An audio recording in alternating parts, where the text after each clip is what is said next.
I thought I'd found the love of my life, and I lost her 1 week after her cat died.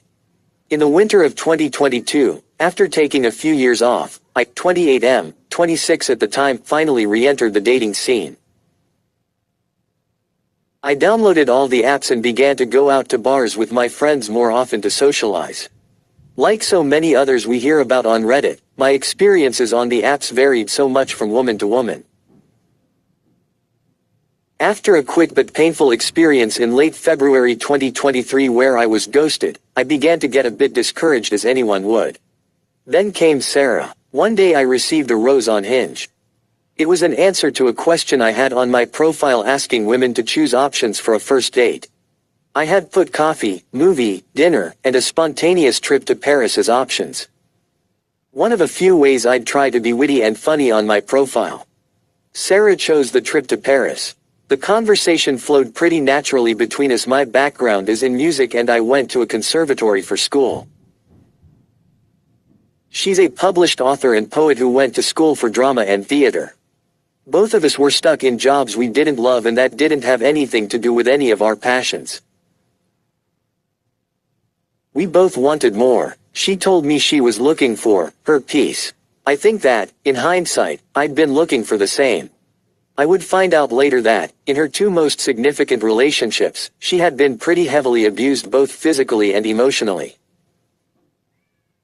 While I had never experienced physical abuse, emotional abuse was something I'd had experience with in the past as well. It felt like, in so many ways, we were kindred spirits.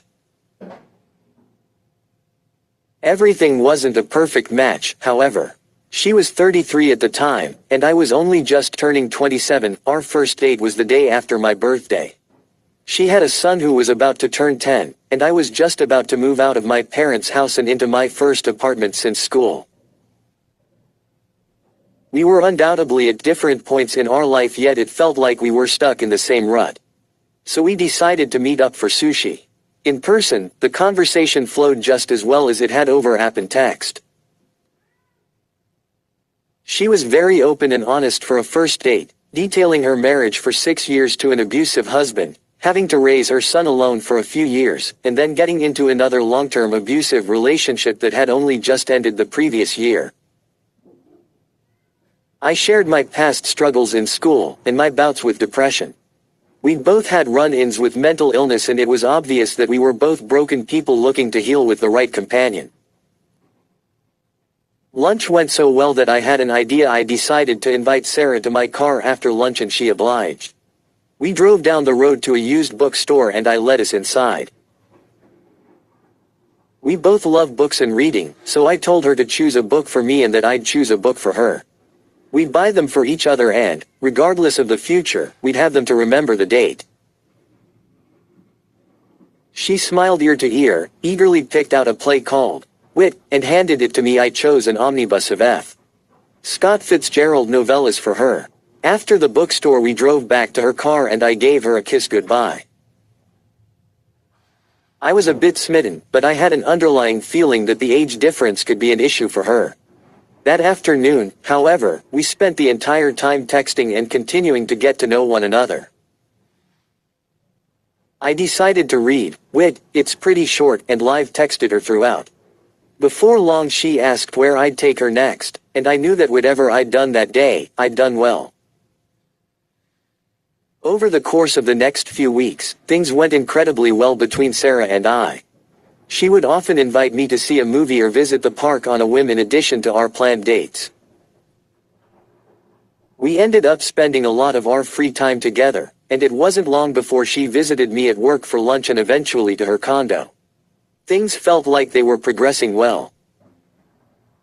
We hadn't had sex yet, which was no issue at all. I was willing to wait and I hadn't yet met her son.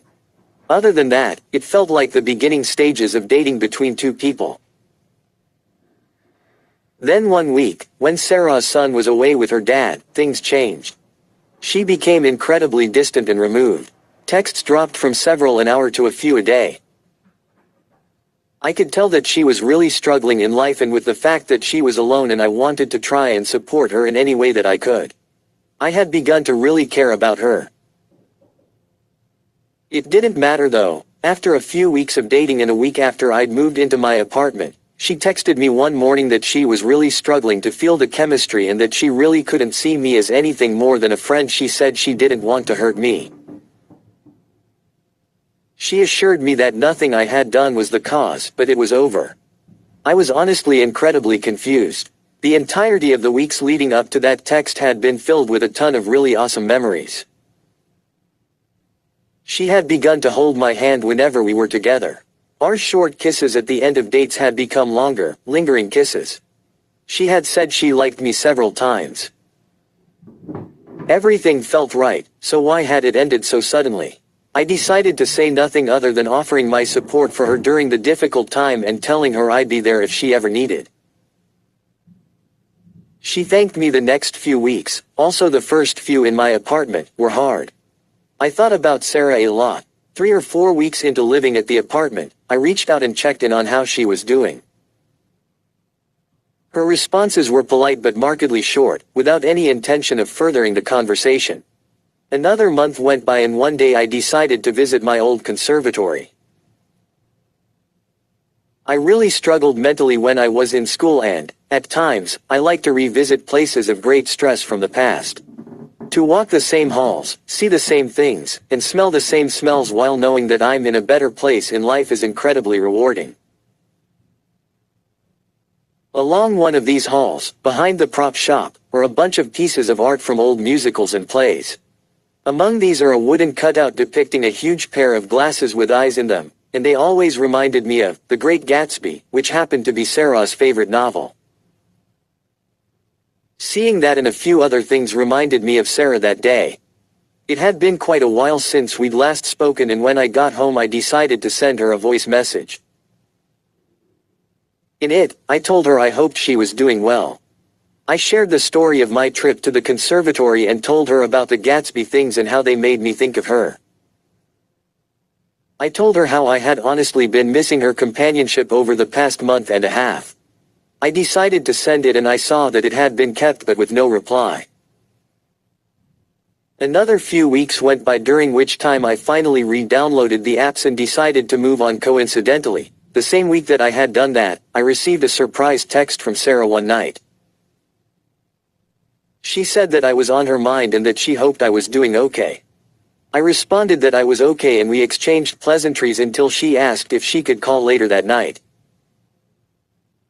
I obliged. The call was surprisingly warm considering the suddenness of our relationships, if you could call it that, and for it having been that long since we'd last spoken.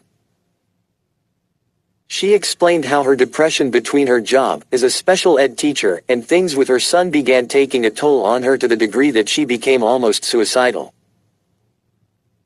Among other things, she explained how she had to withdraw from so many aspects of life and that at the time she wasn't capable of feeling anything other than existential dread. I felt for her because I remember a time where I had felt like that before. I had been hospitalized once myself. She apologized profusely for the suddenness and for the confusion, and I assured her that I forgave her. After that, the conversation morphed into our natural flow, and before we'd known it, almost an hour had gone by. Sarah had told me the steps she had been taking to better herself, and it felt like the progress was audible in her voice. I decided to ask her if she wanted to try and give us one more shot. To my surprise, she said yes. The conversation lasted another hour before we said goodnight and both went to sleep undeniably smiling. The next few days were a complete whirlwind. In some ways, it almost felt like the texting and the affection I had been missing from Sarah the last week of our previous foray was returned tenfold. She told me how much she adored adventuring with me. She and I listed the memories we had made in the few weeks we had seen each other last, among them, the bookstore, seeing Dungeons and Dragons together, a candle-making lunch date, dinner and walking through a nature reserve for hours, a visit to a park with a weird rendezvous with a random drum circle, and a few others. I include these to illustrate how much had happened in those weeks. She told me how much she had missed me and called me her piece. She seemed so excited for the future just from having reunited and kept talking about seeing the Gatsby things eventually. In some ways it felt weird to receive all of this affection having not seen her yet, but I went with it eventually. After those first few days I went to her place for dinner and to meet her son. It was a wonderful time, and after her son went to bed we spent most of the night in bed making out and left each other with hickeys all over our necks. We went at it like middle schoolers every night for the next 3 nights, and this connection and intimacy that Sarah had said wasn't there one time was seemingly blossoming before us. I had never felt so close to someone else in my life. In the days following we began to start having sex. In the weeks following, we went back to the conservatory to see the Gatsby things. We saw a movie we'd talked about seeing when we saw a preview during Dungeons and Dragons. Beyond the connection I felt after our reunion, it felt like we had this camaraderie and this deep rapport with memories from only a short time.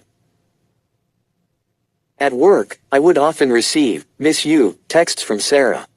I got along greatly with her son and we became comfortable with the idea of me becoming a consistent and positive male influence on him. Before long, I planned a nice dinner downtown and told Sarah. It was about a month after we had reunited.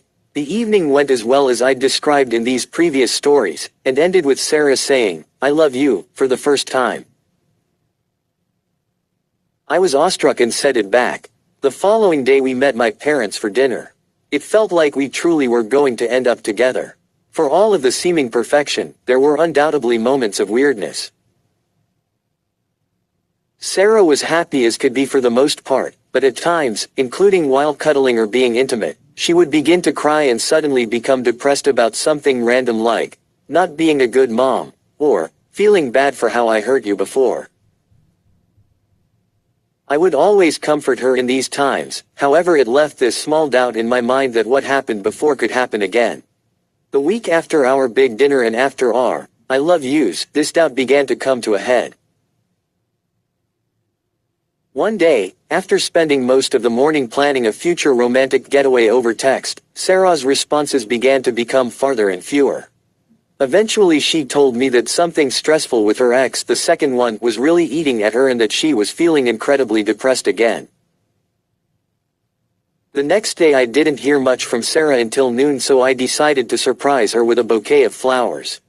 When I showed up, she beamed and hugged me and we spent the day together and with her son. She explained that her second ex was someone she had been married to, and that the stress was involving court fees for the final divorce filings. Apparently he was attempting to dump all of it on her.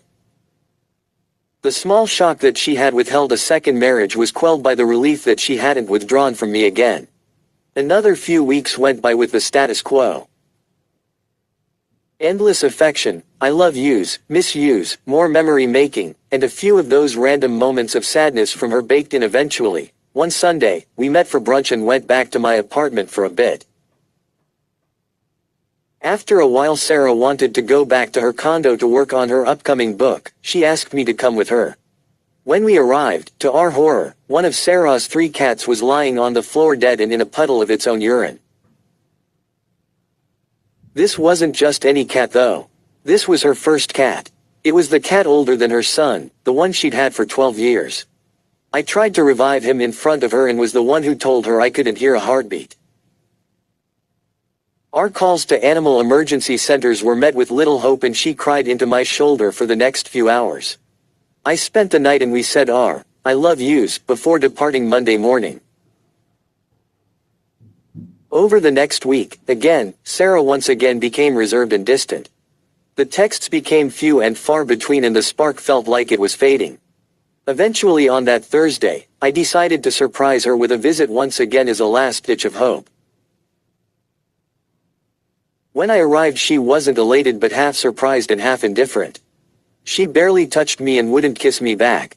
When I asked what was wrong, Sarah said that she was having doubts about us and that she was worried because she didn't want to rip my clothes off every time she saw me.